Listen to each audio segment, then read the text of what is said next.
ನಮಸ್ಕಾರ. ಸ್ವಯಂಪಾಕ ಅಭಿಮಾನಿಗಳಿಗೆ ಸ್ವಾಗತ.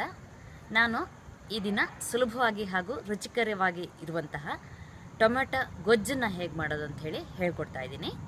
ಟೊಮೆಟೊ ಗೊಜ್ಜು ಮಾಡಬೇಕಾದ್ರೆ ನೀವು ಆದಷ್ಟು ಹುಳಿ ಟೊಮೆಟೊ ಸಿಕ್ಕಿದ್ರೆ ನಿಮಗೆ ಅದನ್ನೇ ತಗೊಳ್ಳಿ. ಆ್ಯಪಲ್ ಟೊಮೆಟೊಕ್ಕಿಂತ ಹುಳಿ ಟೊಮೆಟೊ ಅಡುಗೆಗೆಲ್ಲ ತುಂಬ ರುಚಿಕರವಾಗಿರುತ್ತೆ. ಬೇಕಾಗುವ ಪದಾರ್ಥಗಳು: ಟೊಮೆಟೊ ಹಣ್ಣು.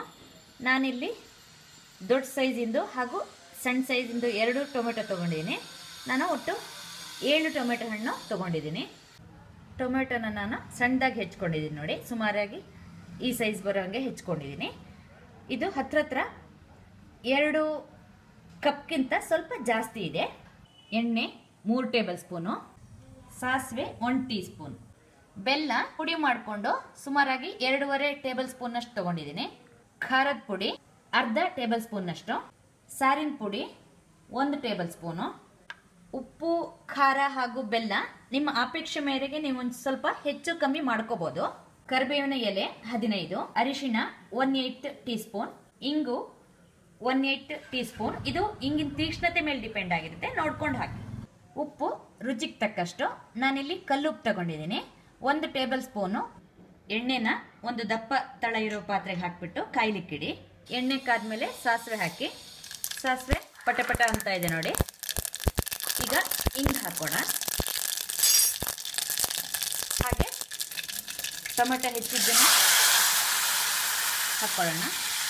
ಟೊಮೆಟೊ ಹಾಕಿದ್ಮೇಲೆ ಅರಿಶಿನ ಹಾಕಿ ಚೆನ್ನಾಗಿ ಒಂದ್ಸಲ ಇದನ್ನ ಮೇಲೆ ಕೆಳಗೆ ಮಾಡಿ ಬೇಯಲಿಕ್ಕೆ ಬಿಡಿ.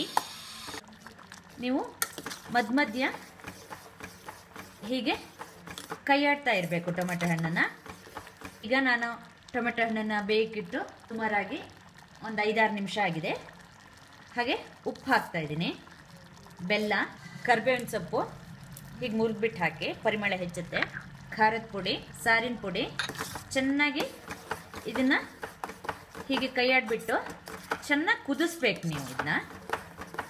ಈಗ ಗೊಜ್ಜು ನೋಡಿ ಚೆನ್ನಾಗಿ ಕುದಿ ಬಂದಿದೆ.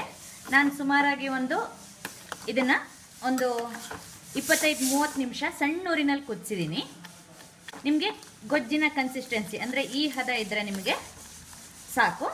ಸ್ಟವ್ ಆಫ್ ಮಾಡೋಣ. ನೋಡಿ, ಈಗ ತುಂಬ ಸುಲಭವಾಗಿ ಮಾಡುವಂತಹ ಟೊಮೆಟೊ ಗೊಜ್ಜು ರೆಡಿಯಾಗಿದೆ.